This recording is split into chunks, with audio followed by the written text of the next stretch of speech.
Hey, sports fans. Welcome to the quarterback edition of the 1991 All-Star roster. Not a full All-Star roster for football in the 1991 season. Well, it was the 1990 season. These are 1991 cards. Now, you're going to notice that I have Dan Marino up there. One of the greatest quarterbacks to ever play the game. This is one of the guys that we pulled from our packs. Now, how we come up with our all-star teams is we open a bunch of packs. Chris and I do every Sunday at 6 a.m. Mountain Time, 8 a.m. Eastern Time. And we pull all these, we open a bunch of packs of cards and we pull all-star teams. Now, we've been doing baseball, but we decided to do 91 football. So we're opening up, we opened up a ton of packs, so many packs. And we came across a lot of really good players. Now, we didn't go too in-depth. We didn't do like offensive line, and we didn't do, I don't think we did kicker. We didn't do I don't think we got the defensive backs are not filled out. Because there weren't a lot of great defensive backs that I was running across while we were going through this. But this is our quarterbacks. And you're going to notice Dan Marino up there. Now, Dan Marino, for a long time, was the league's all-time passer. He had, well over 60,000 yards throwing in his career, 420 touchdowns to 252 interceptions. At the time, he was the most prolific passer in NFL history. His numbers still hold up to this day. He is still considered one of the best pure passing quarterbacks. He had one of the quickest releases, and he had an absolutely beautiful throw. And the only thing about poor Dan Marino is he never had great teams around him. He did take one team to a Super Bowl, like in his second season, and they lost. And a lot of people thought, oh, well, Dan Marino, second season, we're going to see this guy in the Super Bowl again. He played all the way up until 2000. We never saw him in another Super Bowl. But he put up amazing numbers over his career. But his supporting casts weren't always the best. His best running back was probably in his career was Kareem Abdul-Jabbar. I don't think he actually ever got to play with Ricky Williams. He had other running backs like Sammy Smith. I mean, he had some okay running backs, but nobody. In fact, I think he even had Bobby Humphrey, but Bobby Humphrey only had a couple of good years in Denver, and then we traded him to Miami, and he didn't do anything in Miami. So it's like Marino never had a great running game. Marino had his two best wide receivers were early in his career in the Marks brothers, Mark Clayton and Mark Duper. So he was always a victim of never quite having a great roster. Because of how good Dan Marino was, the Dolphins were never bad enough to get high draft picks. They were always middle of the pack or top of the pack for playoffs, or just having enough wins. He undoubtedly one of the greatest. But this guy is not the starter on our all-star team. He's not. He's not the starter. And you're going to sit there and go, what guy could you possibly find in that era that was a better quarterback than Dan Marino? And I'm going to show you. I'm going to show you right now. It's this guy right here. Right there. John Elway.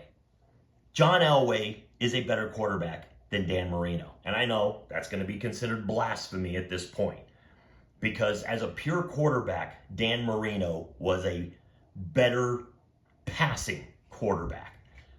John Elway, I will say, was a better leader, was definitely a more mobile quarterback. I wouldn't call him a running quarterback. He was more of a scrambler, but he was definitely mobile.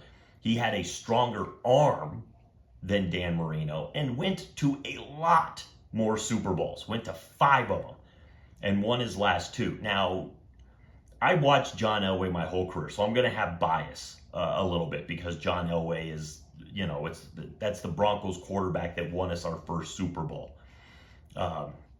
So I'm going to have an incredible bias towards him. Early in his career, John Elway dragged some mediocre teams to Super Bowls, teams that had no right getting to Super Bowls. When your best wide receiver is Vance Johnson and your best running back is Sammy Winder, you have no right to be in those games. But John got them there. It's like your top tight ends are like Clarence Kay and Orson Mobley. But he still got them to Super Bowls. Now, winning Super Bowls took getting guys like Terrell Davis, Shannon Sharp, Ed McCaffrey, Rod Smith, having guys on the offensive line like Zimmerman and Nalen and Schlereth, having guys like that. But Elway got his Super Bowls. He was also a lot more mobile of a quarterback as well. So I would definitely, if you're going to give me the choice of who I'm going to put at quarterback, I'm going to take John Elway. Even late in John Elway's career, I would watch him play, and it's like you're thinking he's going to get sacked because there's a defensive lineman that's coming around the corner. He's converging on him, and he's just going to, and then John would just take one step forward and deliver a strike to Rod Smith or McCaffrey or Sharp. And it was like uncanny. He didn't look at the guy. He just sensed that they were coming. He just ended up with a sixth sense for it. You have to, it's like, I know John Elway's numbers aren't as good as Marino's. John Elway threw for 51,000 yards, almost 10,000 yards less. He had 120 touchdowns less than Dan Marino, but numbers don't always tell the whole story.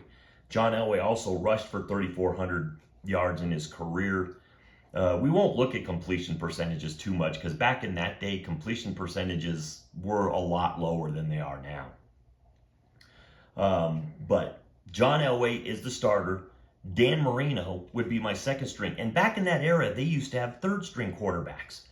And I'm going to have a third string quarterback for our team. Right here. Here he comes. Boom. In from the side. Here he approaches. Bubby Brister. What? Yes. Bubby Brister.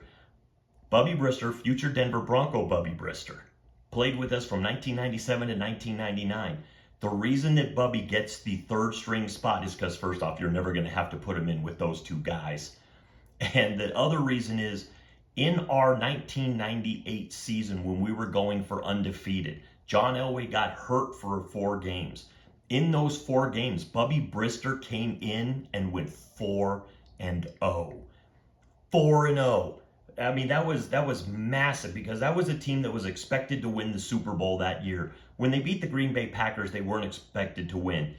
In the next year, they were picked as the favorites to win the Super Bowl. They ended up going 14-2, I think.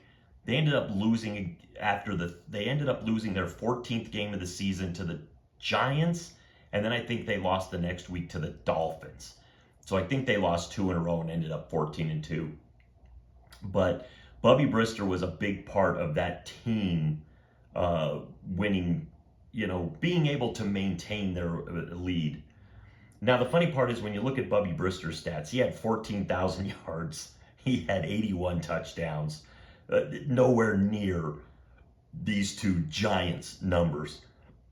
But Bubby will always have a special place in Broncos' hearts for that one season. He played 4 games and went 4-0 on our way to our second Super Bowl win. And it's funny when you look at the accolades page, like on the career history part on Wikipedia. Wikipedia, it's like the career history basically just lists the 6 teams he played for, and actually the career highlights and awards. Bubby Brister, 2-time Super Bowl champion.